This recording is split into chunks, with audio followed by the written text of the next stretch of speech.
Нефть Кашагана пойдет по трубам Кастрансойла. Это увеличит доходы компании и ее акционеров. Уже сейчас добыча на месторождении составляет 60 тысяч баррелей в сутки. В течение 2014 года планируется добыть до 8 миллионов тонн.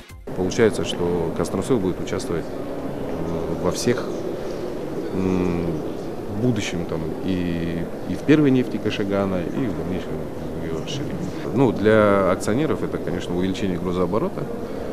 Любое увеличение грузооборота влечет за собой увеличение доходности.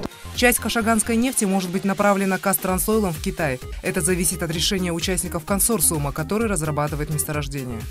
Если китайская сторона представит в соответствии цену равносильную, как на Новороссийске, то я думаю, члены консорциума очень даже захотят часть нефти продавать в Китай.